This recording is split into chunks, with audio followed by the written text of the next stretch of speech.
অনেক সময় আমাদের বাড়িতে নিজেদের মধ্যে অশান্তি লেগে যায়, অনেক সময় অনেক রকম রোগ হয়, বিভিন্ন সমস্যা বাড়ির মধ্যে দেখা দেয়। আমরা বুঝতেই পারি না যে এগুলো কেন হচ্ছে, আসলে সত্যি কারণটা কি, কিভাবে এখান থেকে মুক্তি পাবেন আসুন জেনে নিই। যদি কেউ ভূত পিশাচ বাড়ির মধ্যে চালান করে বা দেখা দেয় তাহলে বোঝার কয়েকটি উপায়। যে বাড়িতে কোনো খারাপ জিনিস থাকবে সেই বাড়িতে পোড়া পোড়া বা পচা পচা গন্ধ বের হবে, বিশেষ করে সন্ধ্যেবেলা। আরেকটা জিনিস লক্ষ্য করবেন, সেই বাড়িতে কালো কুকুরের আসা যাওয়া চলবে, বা অনেক সময় দেখা যায় বাড়ির কাছে এসে কান্নাও করে। রাতের বেলা দুমদাম ছাদের মধ্যে আওয়াজও শুনতে পাবেন। বাড়িতে কেউ না কেউ অসুস্থ থাকবেই থাকবে। এবং যেটা প্রথমেই বললাম, বাড়িতে কারো না কারোর সাথে অশান্তি ঝগড়া লেগেই থাকবে। আর এগুলোর মধ্যে যে কোনো একটি লক্ষণ যদি আপনারা দেখতে পান তাহলে নিশ্চিন্ত হয়ে যাবেন আপনাদের বাড়িতে খারাপ জিনিস বসবাস করছে। হতে পারে খারাপ জিনিসটি নিজে থেকে এসেছে বা কেউ জোর করে পাঠিয়েছে। এই কথাগুলি শুনে অনেকে হয়তো ঘাবড়ে গেলেন, তাহলে সেখান থেকে মুক্তি কিভাবে পাবেন আসুন জেনে নিই। সবার প্রথমে আপনি যে ধর্মেরই মানুষ হন না কেন,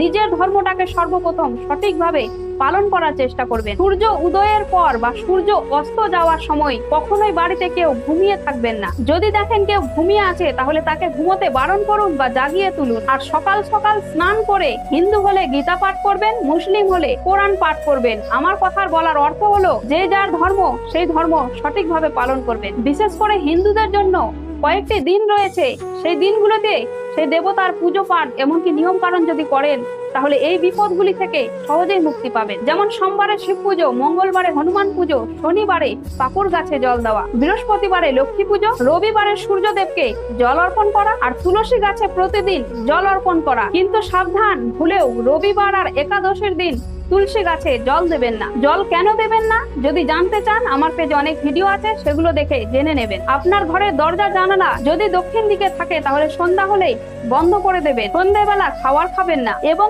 দক্ষিণ মুখে খাবার খাবেন না। পশ্চিম বা দক্ষিণ দিকে মাথা করে ঘুমাবেন না। আর সব থেকে গুরুত্বপূর্ণ বিষয়, নেগেটিভ শক্তির কোন রকম ভিডিও দেখবেন না বা গেম খেলবেন না। যদি দেখেন বা গেম খেলেন তাহলে খারাপ শক্তিকে আহ্বান করা হয়। আর এই শক্তির যদি একবার আহ্বান হয়ে যায় আপনার সংসারে তাহলে আপনার সংসার বিনাশ। আর শাস্ত্রের অনেক রকম ভিডিও রয়েছে, সেগুলো দেখলে আপনাদের সংসারে সুখ শান্তি হবে। যদি পারেন ভিডিওগুলি দেখে নেবেন, এতে করে আপনাদের মঙ্গল হবে।